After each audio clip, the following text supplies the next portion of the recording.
Pues evidentemente darle las gracias a las personas que me han invitado a estar aquí hoy con todos ustedes y que me pidieron que yo les hablara sobre el uso pedagógico de las tecnologías de la información y la comunicación dentro de su ámbito de la formación profesional. Mi intervención va a tener dos partes. Una, lo que yo creo y pienso sobre cómo podemos utilizar las tecnologías de la información y la comunicación y las posibilidades que nos pueden ofrecer para utilizarlo con nuestros estudiantes. Y después plantearé algunas de las cosas en el ámbito específico de la formación profesional, qué juego yo creo que puede darle.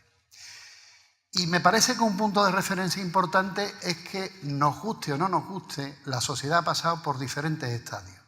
Hemos pasado de una sociedad agrícola a una sociedad industrial, postindustrial, y ahora estamos en eso que algunos autores denominan como sociedad del conocimiento o sociedad de la información. Y nos guste o no nos guste, esa sociedad de la información tiene una serie de características. Entre ellas, como dice el filósofo Bauman, vivimos en tiempos líquidos. Vivimos en tiempos donde todo rápidamente aparece y donde todo rápidamente desaparece. De ahí que eso sea ya, en primer lugar, uno de los problemas que tenemos nosotros como profesores y como profesoras, y es que vivimos en tiempos completamente inciertos. Antes sabíamos perfectamente lo que teníamos que hacer y hoy en día, pues, posiblemente la incertidumbre sea una de nuestras variables. Y eso, de esos tiempos líquidos, de esa liquidez, como diría otro filósofo, pues nos lleva a que existen diferentes cambios. Cambios en cuanto a las teorías de aprendizaje que tradicionalmente hemos utilizado para explicar cómo aprendían los estudiantes o cómo aprendíamos nosotros como personas adultas. Después yo les plantearé algunas de las nuevas teorías que se están movilizando. Cambios en cómo rápidamente la información se genera y después desaparece. Posiblemente muchos de la información que posteriormente el estudiante va a aprender, va a utilizar en su actividad profesional, no la haya aprendido en los ámbitos universitarios y posiblemente también muchas de las cosas que ha aprendido en el ámbito universitario después vayan a desaparecer. Vivimos también en una sociedad de redes donde todo el mundo estamos conectados, donde en un momento se ha desubicado la información. Antes estaba en unos sitios muy concretos y hoy en día la información está, como algunos dicen, en eso del ciberespacio. Es también una sociedad que tiene una característica fundamental, que es una sociedad de aprender a aprender. Yo creo que una de las competencias que tienen que tener nuestros estudiantes es tener la capacidad de aprender, tener también la capacidad de desaprender y tener también la capacidad de reaprender todos los contenidos y todas las posibilidades nuevas que se están presentando. Y es también una sociedad que viene marcada por unas características, y es la gran cantidad de tecnologías de información y la comunicación que tenemos a nuestra disposición. Nunca los docentes hemos tenido tantas herramientas de comunicación sincrónica, de comunicación asincrónica, de poder presentar la información en soporte textual, de poder presentar la información en soporte audiovisual, en soporte multimedia, en soporte telemático. Y eso, evidentemente, a nosotros como docentes ya nos llama una serie de atención. Y la primera cuestión es que tenemos que incorporarla a nuestra práctica educativa. Pero yo les decía a ustedes que el aprendizaje va a cambiar. Y evidentemente es lógico, no tenía que aprender el alumno en una sociedad postindustrial donde los conocimientos le iban a servir para desenvolverse en un largo periodo puramente profesional, que en un momento donde todo es dinámico y donde todo es flexible y donde todo es líquido. Y en eso de que está cambiando el aprendizaje, yo, lógicamente, no tengo una bola de cristal para decir esto es lo que se va a producir. Pero empieza a haber una serie de investigaciones y empiezan a haber una serie de estudios que nos empiezan a decir, ojo, posiblemente el aprendizaje cada vez va a ser más visual. Y eso lo pueden ver ustedes como todas las tecnologías audiovisuales que en su momento no tuvieron tanta importancia, que en su momento tuvieron mucha importancia, posteriormente no, ahora empiezan a, digamos, a adquirirlo. YouTube se convierte en una herramienta de aprendizaje para las personas y empiezan a existir diferentes plataformas para toda la cuestión de vídeos educativos. Cada vez, por una parte, el aprendizaje va a ser más colaborativo, va a ser más de hacer acciones de cooperación entre los estudiantes, pero también asumimos que el aprendizaje tiene que ser cada vez también más individual y respetar, si ustedes quieren, todo eso que decía Gardner de las inteligencias múltiples, puesto que tenemos talentos diferentes, estilos cognitivos diferentes para capturar, procesar, analizar y, si ustedes quieren, también presentar la información. Y también cada vez la tecnología móvil se va a convertir en uno de los medios para favorecer el aprendizaje, en eso que se denomina pues aprendizaje móvil, en eso que se denomina aprendizaje ubicuo, y que en realidad lo que propicia es que nosotros podamos deslocalizar el conocimiento, deslocalizar los sitios y lugares a los cuales podemos acceder a la información. Y eso significa pues cada vez que también el aprendizaje va a ser más abierto.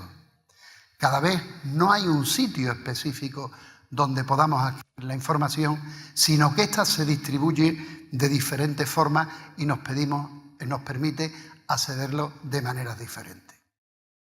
Y claro, en toda esta situación en la que nos encontramos, pues a nosotros como profesoras y como profesores nos empiezan a crear una serie de problemas. Antes todo estaba perfectamente claro. Nosotros éramos los que sabíamos y los que teníamos que enseñar, y el alumno era el que tenía que aprender. Es más, en función de que el alumno repitiera las cosas tal cual nosotros le habíamos enseñado, bien de forma verbal o bien a través de los libros, así venía su calificación académica. Unos tenían claramente que enseñar y otros tenían claramente que aprender. Y las reglas del juego estaban completamente claras. Pero cuando los alumnos pueden acceder por información a través de diferentes tecnologías por ellos mismos, cuando muchas veces la información de docentes que no están en su contexto inmediato les resulta tan útil o más que la que nosotros le presentamos, o cuando el alumno puede acceder por las tecnologías a repositorios mediáticos donde perfectamente comprenden ese tipo de contexto y donde además también las habilidades cognitivas de procesamiento de la información van cambiando, como han ido cambiando a lo largo de toda la historia, y yo después haré alguna referencia, eso evidentemente nos lleva a que tenemos que redefinir el proceso de enseñanza-aprendizaje. Ya ese proceso de enseñanza-aprendizaje no significa que el alumno repita lo que en un momento nosotros le hemos presentado, sino que el alumno tiene que hacer cosas diferentes. Piensen ustedes, por ejemplo, que en la taxonomía digital de Bloom, la última categoría ya no es evaluar, sino es crear. Y por tanto ya se empieza a percibir que en ese grado de aprendizaje el alumno también puede crear, puede elaborar información, puede mezclarla y remezclarla con toda la gracia de las tecnologías de la web 2.0 que tenemos a nuestra disposición. Pero también en esos cambios se producen situaciones que podrían ser interesantes. Antes, la gran parte de nuestra formación la adquiríamos en los contextos puramente formales. Hoy en día empieza a haber investigaciones que empiezan a aportar un dato que es significativo, y es que los conocimientos que los alumnos empiezan a aplicar en el mundo laboral cuando han terminado, un 60% de esos conocimientos no lo han adquirido en el ámbito formal, sino que lo han adquirido en los contextos informales y en los contextos no formales. Y ojo, esa adquisición de esos conocimientos en contextos informales y no formales supone también, y yo al final de mi intervención realizaré algún comentario, que nosotros como docentes, nosotros como profesores y como profesoras, tenemos que cambiar los roles que tradicionalmente desempeñábamos en una sociedad que sería esa sociedad puramente industrial y porindustrial. Y simplemente cambiarlo por una cosa muy simple, porque esa sociedad ya no existe. Y simplemente cambiarlo por otra cosa muy simple, y es que sería injusto que nosotros aplicáramos metodología y utilizáramos estrategias y utilizáramos tecnología para formar con estudiantes, para formarlos para un modelo de sociedad en el cual ellos ya no van a vivir. Pues que esto que van a vivir, yo no diría en la sociedad del conocimiento, sino en lo que sería la siguiente tipología de esa sociedad. Y en esos cambios, pues ya aprendemos de muchas formas. Si no, piensen ustedes cómo van adquiriendo muchos conocimientos.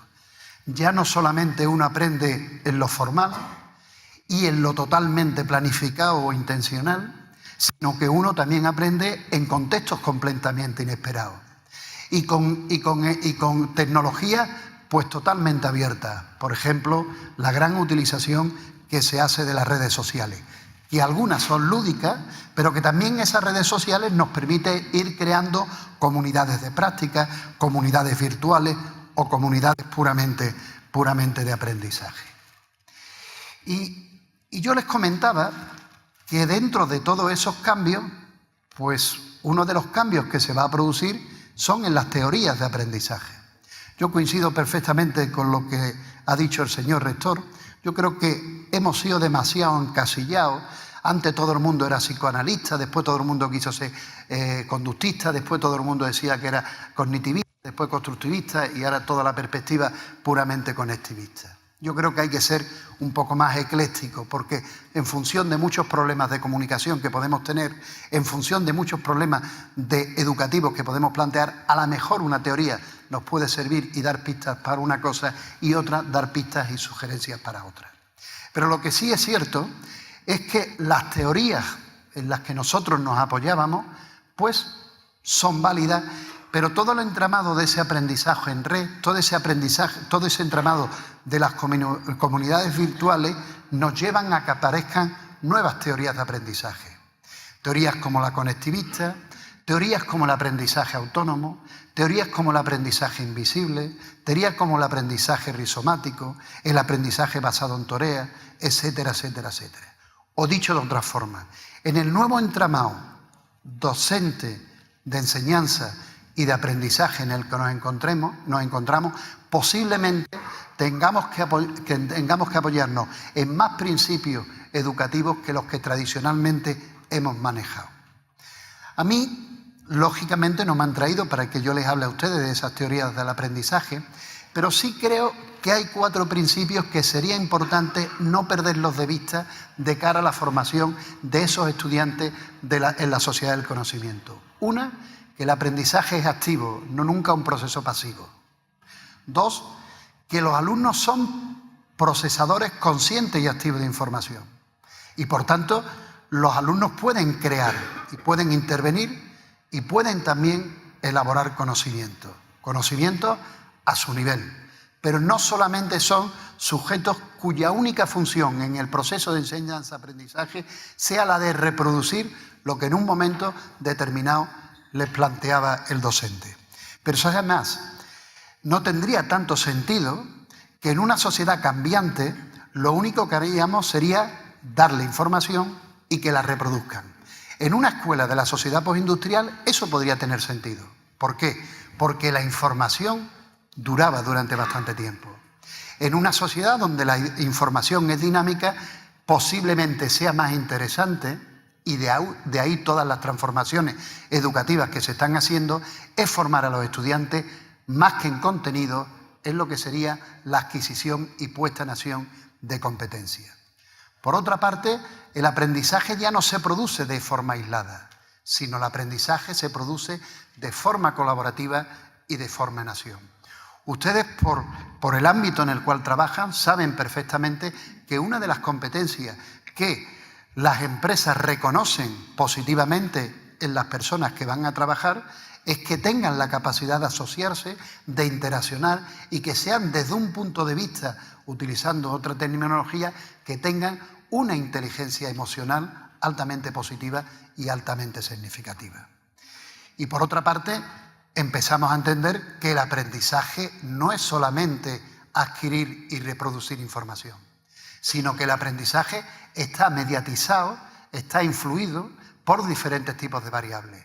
Variables puramente metacognitivas, como nos empieza a aportar toda la teoría de la neurociencia, también variables totalmente motivacionales, sociales, culturales, etcétera, etcétera.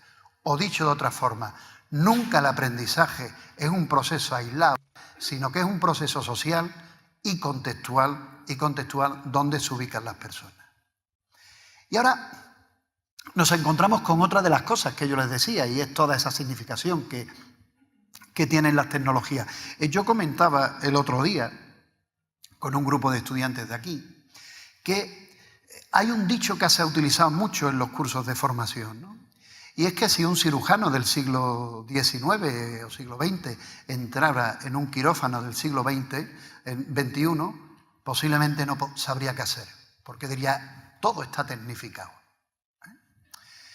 Pero en contrario se dice que si un docente del siglo XIX entrara en una aula del siglo XXI, pues sí podría hacer las cosas. Yo creo que eso es falso. Un docente del siglo XIX, cuando entra en un aula del siglo XXI, como decimos coloquialmente los andaluces, lo que le daría es un soponcio. Los alumnos no son los mismos, las aulas cada vez están más tecnificadas, los alumnos tienen competencias, no son capaces de, por ejemplo, por las nuevas adquisiciones, estructuras cognitivas, de estar tan atentos. Por tanto, eso es un error. En nuestras aulas cada vez hay más tecnología invisible. Y solamente vean ustedes, pues, por ejemplo, la sala en la cual estamos. Eso es un error, pensar que la educación se ha tecnificado. Otra cosa, y después lo discutiremos, es si eso desde un punto de vista educativo se le ha sacado rentabilidad, pero lo que sí es cierto es que en nuestras aulas, nuestros contextos de formación no son como lo eran en el siglo XX. Y eso además va a ir cambiando. Valga, por ejemplo, lo que dicen los informes Horizon, que son informes que lo que pretenden es decir qué tecnologías en un año, o 3 años, o 5 años, o a qué horizonte de un año, 3 años, 5 años esas tecnologías entrarían. En el caso de Iberoamérica se hizo un horizon en el 2010 sobre escuelas, niveles no universitarios, y uno en el 2012 sobre niveles universitarios. A mí, pues, me invitaron a participar en la elaboración de esos informes. Y fíjense ustedes cómo se decía allá por el 2010 las diferentes tecnologías que en su momento iban a ir incorporándose y que se han incorporado. En un año menos se decía que estarían los entornos colaborativos, los medios sociales. Hay proyectos ya de incorporación de cómo Facebook incluso se utiliza como red social. Hay un proyecto Facebook hecho en la UBA en Argentina. Cómo de 2 o 3 años los contenidos abiertos o las tecnologías móviles se utilizarían. O de 3 a 6 años la tecnología de la web semántica o la red aumentada serían tecnologías de gran forma de uso. Y en el referido a Iberoamérica, pues se decía de un año menos, contenidos abiertos, aplicaciones móviles, computación en nube, lo que serían los entornos colaborativos. Y piensen ustedes, por ejemplo, que todo eso lo tienen ustedes en su universidad, por lo que yo he podido conocer aquí. Hablando de tabletas, aprendizaje basado en juegos. El otro día estuvimos viendo aquí un proyecto de innovación sobre gamificación. Lo que son los proyectos de la creación de entornos personales de aprendizaje, los PLE, la geolocalización, la realidad aumentada, también aquí hemos estado viendo cosas de realidad aumentada, los MOOC, web semántica o las analíticas de aprendizaje. Y esto, nos guste o no nos guste, es completamente imparable. Esta es una propuesta hecha desde una revista que saca el Tecnológico de Monterrey sobre qué tecnologías impactarían. Y fíjense ustedes que estamos hablando de aprendizaje adaptativo, aprendizaje ubicuo, Internet de las cosas, realidad aumentada, etcétera, etcétera. ¿Y qué es lo que yo le quería decir a ustedes con esto? Antes esa era la escenografía en la cual los alumnos podían adquirir la información. Digo información y no digo conocimiento.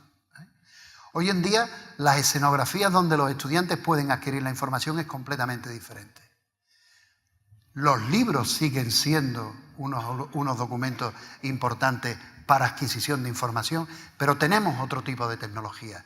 Tecnologías móviles, tecnologías en red, tecnologías multimedia, tecnologías audiovisuales, o dicho de otra forma, cada vez nosotros como profesores y como profesoras nos vamos a desenvolver más en lo que sería ambientes enriquecidos con aprendizaje.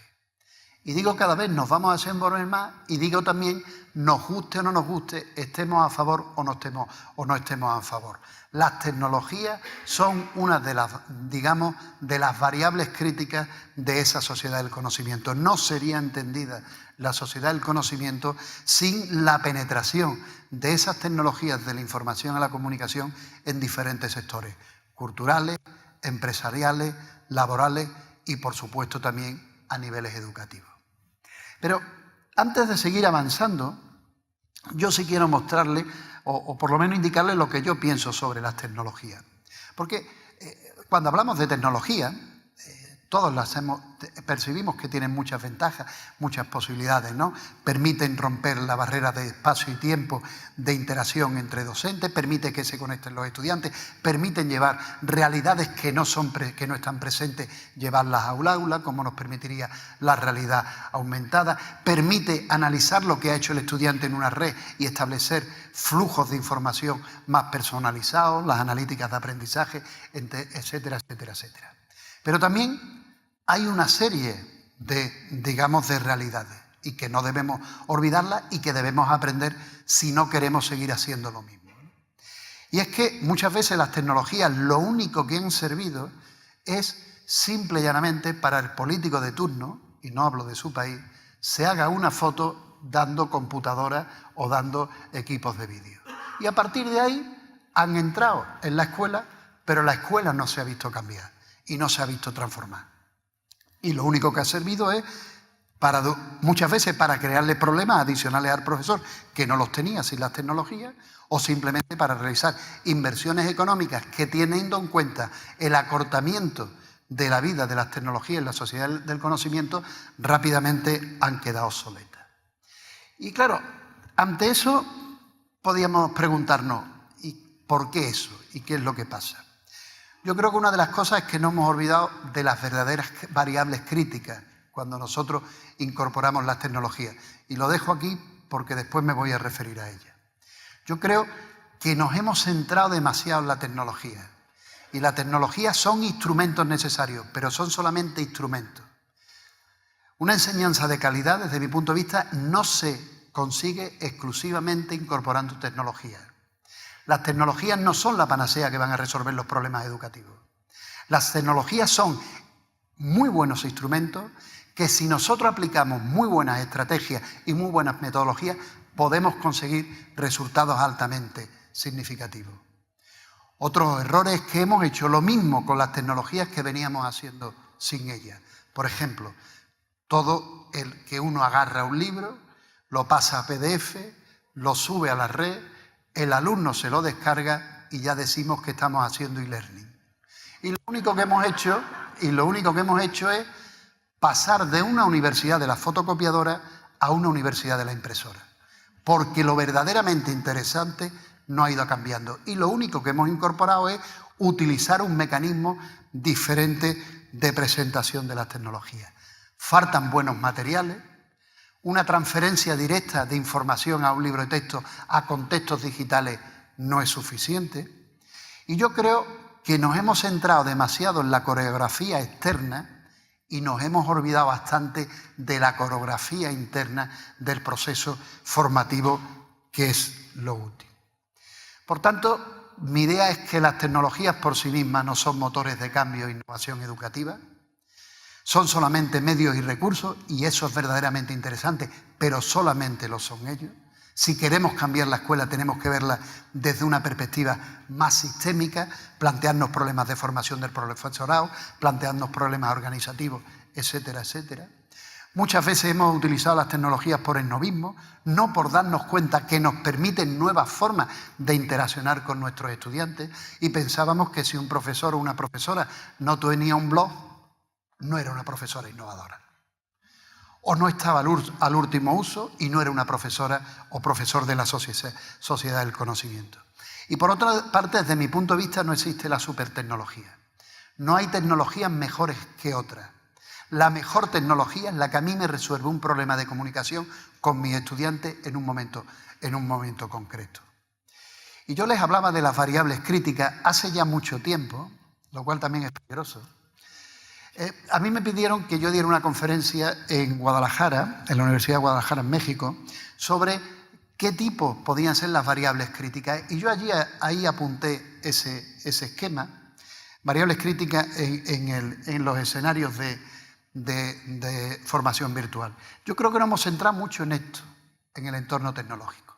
Y eso es importante.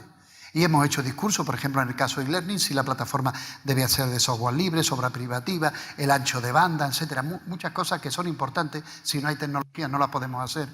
Pero lo que de verdad va a conseguir que nosotros creemos una escenografía y una enseñanza de calidad es cuando nos centramos en el resto de variables, cuando empezamos a ver qué papel tenemos que desempeñar nosotros como docentes, qué papel tiene que desempeñar el estudiante, en qué momento yo tengo que cambiar de un proceso de formación centrado en contenido a un proceso de formación centrado en actividades y en tareas donde el alumno en un momento intervenga y cómo las tecnologías me pueden servir para eso.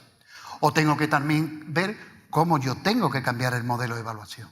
No puedo cambiar todo, formas, estrategias, metodología y demás, y sigo evaluando en lo que serían modelos más o menos tradicionales. Y por supuesto, qué tipo de metodología y qué tipo de estrategia yo voy a utilizar. Y eso, desde mi punto de vista, lo que les estoy diciendo nos lleva a una serie de cuestiones. Una, las tecnologías son un elemento didáctico más, tan importante como los contenidos, estrategias, metodologías, y lo importante es que el profesor y la profesora no los vea como una variable aislada que le va a resolver un problema, sino que lo tiene que poner en relación con el resto de variables curriculares. Yo creo que la tecnología no está en función de la tecnología, sino de la metodología que somos capaces de aplicar sobre ella. Y no me cabe la menor duda que aplicando metodologías diferentes sobre una tecnología vamos a conseguir, digamos, resultados completamente diferentes. Sigo pensando que el profesor es el elemento más significativo de la enseñanza. Vamos a cambiar de roles, pero yo no creo que las tecnologías en sí mismas vayan a ser, digamos, sustituir a los profesores. Si alguno concreto hay que sustituirlo, lo sustituimos cuanto antes y no perdemos el tiempo. Pero la realidad, y todos hemos tenido como alumnos experiencias de ese tipo, pero la realidad es que el docente cambiará de rol, cambiará de posición. Ya no será lo único lo de transmitir información, pero las tecnologías no van a estar en contra de ella. Y como bien decía el rector de INACAM, las cosas hay que contextualizarlas. Ninguna tecnología funciona en el vacío. Y además, como le decía desde el principio, el alumno es un procesador activo y consciente de información. Creo que también tenemos que ver las tecnologías como no la realidad, sino transformadora de la realidad. En esa transformación de la realidad es posiblemente donde venga su poder educativo, porque podemos hacer que la realidad sea comprensible para el estudiante. Yo creo que antes de pensar en términos de tecnología tenemos que pensar también para quién y cómo y qué queremos hacer con esa tecnología. No primero me voy al aula informática, ¿para qué me voy a la sala de cómputo? ¿Qué voy a hacer en esa sala de cómputo y demás?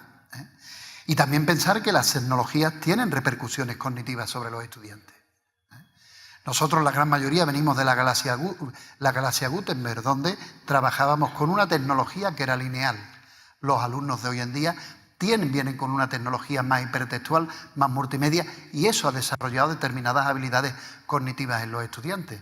Piensen, por ejemplo, lo difícil que resulta en acciones presenciales mantener alumnos atentos durante 2 horas en acciones de formación. Cuando yo estudiaba, o al principio como docente, los módulos horarios en mi universidad eran de 2 horas y no había ningún tipo de problema. Y yo creo que otra cosa importante es que si las tecnologías son una variable, intentar mejorar y cambiar y transformar la escuela simplemente incorporando tecnología no es suficiente. Ahora bien, eso no significa que las tecnologías no son útiles. Las tecnologías nos pueden ser muy útiles y con estrategias y metodologías específicas para conseguir mejores y nuevos aprendizajes, para conseguir innovaciones pedagógicas, para establecer cambios organizativos de manera de cómo organizamos nuestra forma instruccional y también para crear nuevas formas de comunicación e interacción con todos nuestros estudiantes. En definitiva, nos pueden servir para crear una nueva escenografía de comunicación, para crear unos ambientes enriquecidos por tecnología, donde el alumno, interaccionando con la tecnología, interaccionando con el profesor e interaccionando entre sus compañeros, pues pueda, digamos, adquirir las competencias y las capacidades que nosotros hemos tenido previsto. Y en todos esos cambios también se empieza a hablar de lo que sería pues todo el aprendizaje, el e-learning 2.0. Que, ojo, desde mi punto de vista, no es el que yo utilice un LMS tradicional, libre o privativo, lo que ustedes quieran, con digamos, por decirlo de alguna forma, todas las herramientas de la web 2.0. Es más cambiar de filosofía y de concepción de cómo estamos llevando a cabo el proceso formativo. Es pensar que el alumno no es solamente un receptor de comunicación, sino que se convierte en un proconsumidor de la misma, por una parte consumidor y por otra parte productor. Es también pensar que la formación debe ser un proceso activo e interactivo, donde el aprender a aprender y el aprender haciendo es significativo. Es también no solamente centrarnos en los productos, sino también en todos los procesos que nos van a permitir llegar a esos productos. Es también cambiar la concepción de la evaluación y pasar de modelos de evaluación sumativa a lo que serían modelos de evaluación auténtica. Y es también pasar y el cambio de lo que sería pensar que el aprendizaje o la formación es simplemente individual. Y dentro de esas transformaciones también nos encontramos con otro tipo de alumnos. Algunos hablan de la generación Einstein, Google, etcétera, etcétera, etcétera. Y otros de nativos y emigrantes digitales. Sí es cierto que los alumnos que nosotros nos encontramos tienen una actitud diferente a las que tenemos nosotros. Sí es cierto que utilizan de forma más cotidiana lo que podrían ser las tecnologías. Pero ojo, esa definición de nativos y emigrantes digitales no es cierta. Y el mismo Perkin va diciendo, yo quería decir otras cosas, o se ha interpretado demasiado lo que yo decía. Empieza a ver ella estudios, ahí tienen ustedes algunos donde se pone claramente de manifiesto que, que ni los alumnos son tan competentes desde un punto de vista digital, ni nosotros somos tan ignorantes desde un punto de vista digital. Ni los alumnos son tan oriundos, ni nosotros somos tan extranjeros. Es cierto que los alumnos muchas veces son rutinantes en el manejo de las tecnologías, pero hagámonos una pregunta. ¿Los son tan competentes cuando utilizan esas tecnologías desde un punto de vista educativo? ¿Son capaces de entrar en un entorno de formación virtual por sí mismos y automáticamente desenvolverse en esa nueva escenografía? ¿O tienen también que adquirir lo que sería esa competencia digital? Lo que sí hay no es una brecha tanto digital entre profesores y estudiantes, sino posiblemente más una brecha cerebral. En el sentido de que ellos han trabajado con unas tecnologías que tienen unos sistemas simbólicos y por tanto les ha estructurado su estructura cognitiva, valga la redundancia, de una forma. Y nosotros, pues por trabajar con otras tecnologías, pues tenemos otro. Y yo les hablaba del cambio del profesor. Evidentemente, los profesores hasta ahora hemos desempeñado el rol de transmisor de información, pero tenemos que empezar a adoptar otros, consultores de información, ser expertos en diseñar situaciones mediadas de aprendizaje, es decir, qué diferentes tecnologías, qué diferentes objetos de aprendizaje tenemos a nuestra disposición, cómo podemos organizar esa escenografía para que los estudiantes aprendan, ser moderadores y tutores virtuales y evaluadores o, como se empieza a denominar, curadores de contenido. Y ya en los 12 minutos que me quedan voy a hablarle algo de esas tecnologías y la formación profesional. Tecnología e información, formación profesional, que es un contexto verdaderamente innovador para hacer cosas con las tecnologías, porque es un contexto donde en sí mismo se está trabajando con tecnología. Es un contexto que permite innovaciones pedagógicas por las características propias de las competencias que tienen que adquirir los estudiantes, y también es un contexto innovador porque el colaborar y trabajar con empresas implica otra forma de diseñar las cosas. Yo creo que las tecnologías en la formación profesional pueden aplicarse en 3 grandes niveles: formación, lo que sería para extensión y lo que sería para la colaboración. Pero ojo, siempre no olvidemos 2 cosas. Una, que la historia de la tecnología educativa está llena de futuros tecnológicos que nunca llegaron incluso a ser el presente. De ahí no se guíen ustedes por la tecnología mediática del boom publicitario que pueda existir sobre ella. Y otra cosa, hoy sabemos que para innovar con las tecnologías no consiste solamente en utilizarlas, sino consiste en que las movilicemos para alcanzar aprendizajes efectivos, aprendizajes flexibles y aprendizajes colaborativos. Y también en esa utilización que pasemos de 3 escalas de incorporación, que pasemos de utilizar las tecnologías como TIC, tecnologías de la información a la comunicación, a pegar saltos diferentes, a las tecnologías como TAC, tecnologías para el aprendizaje y el conocimiento, y las tecnologías como TEC, tecnologías para el empoderamiento y la participación. Lo cual, desde esa perspectiva, tenemos que plantearnos que las utilizaremos en nuestro ámbito para comunicar, conocer, participar y empoderar.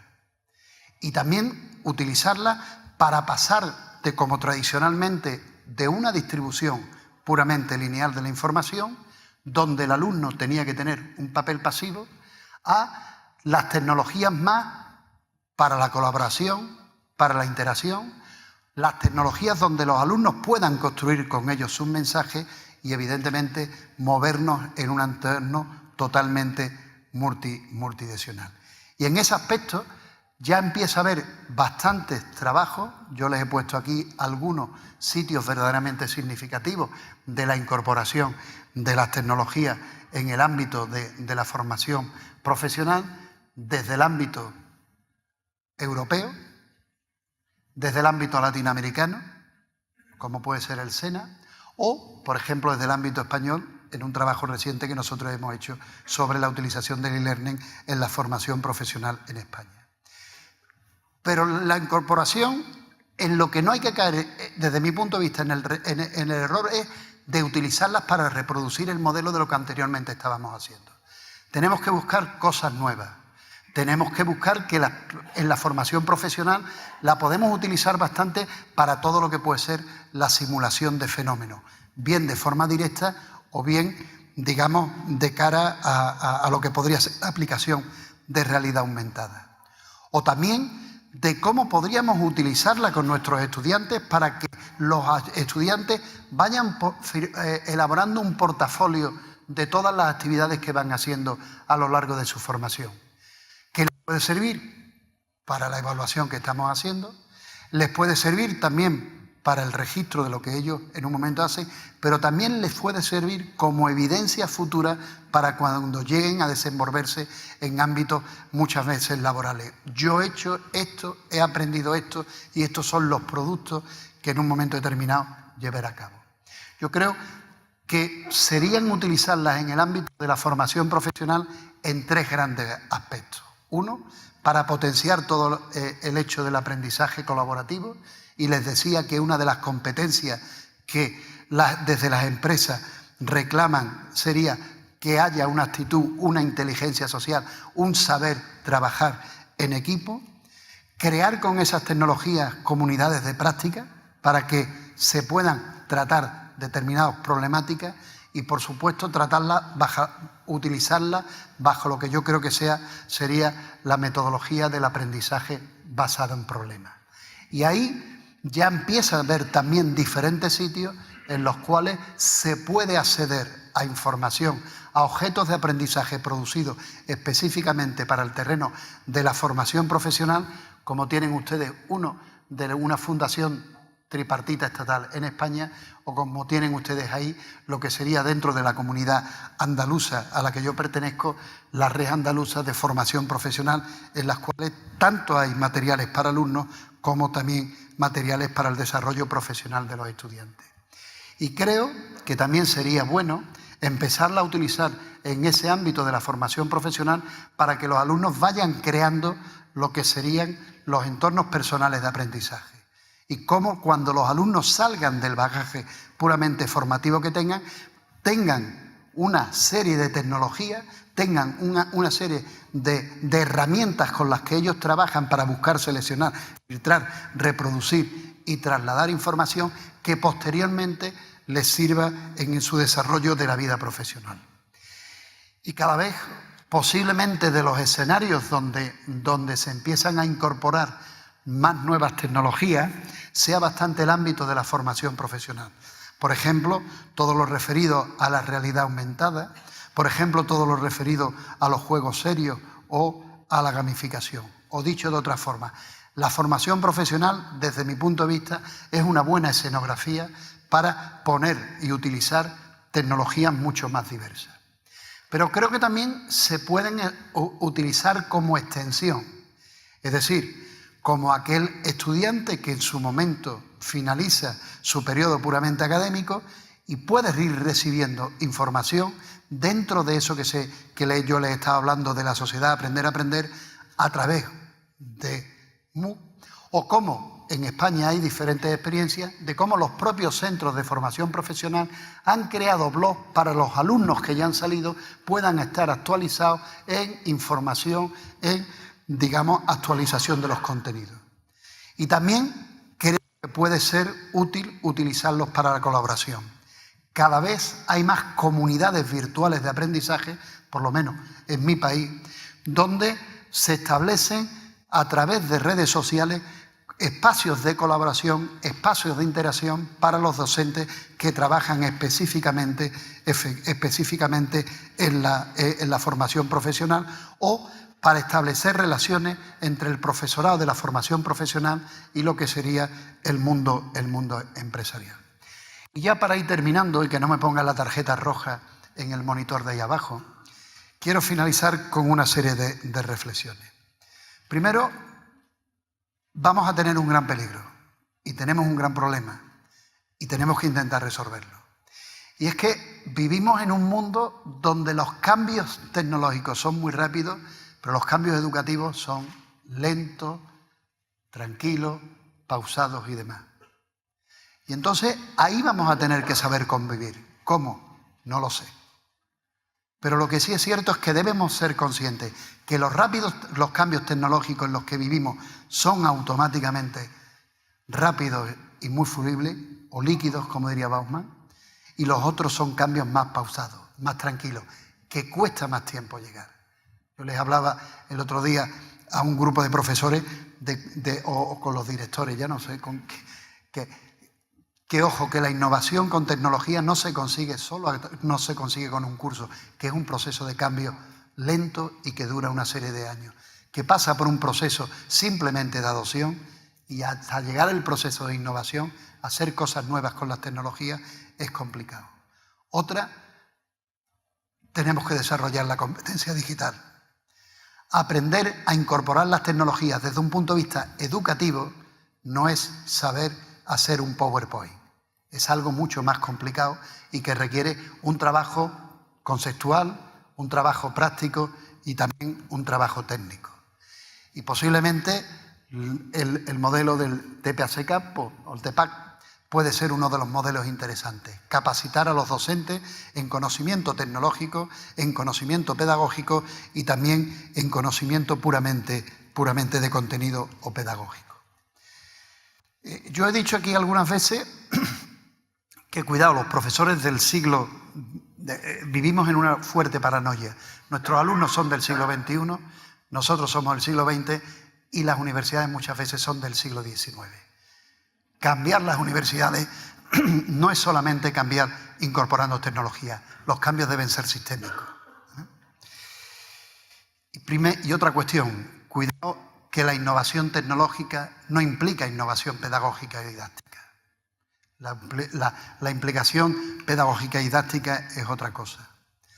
Cuidado que desde mi punto de vista los problemas para incorporar las tecnologías no son tecnológicos.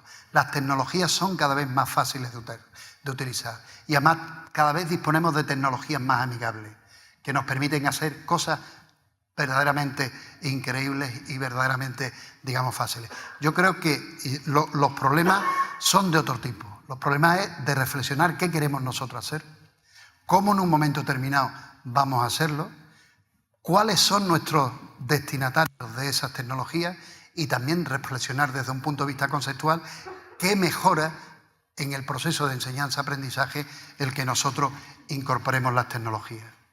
Y por supuesto, desde mi punto de vista, las tecnologías, la solución a los problemas educativos no viene desde ningún punto de vista por incorporar las tecnologías, sino posiblemente por aplicar metodologías sobre esas tecnologías. Muchas gracias por su atención. Ahí tienen ustedes mi correo y la página.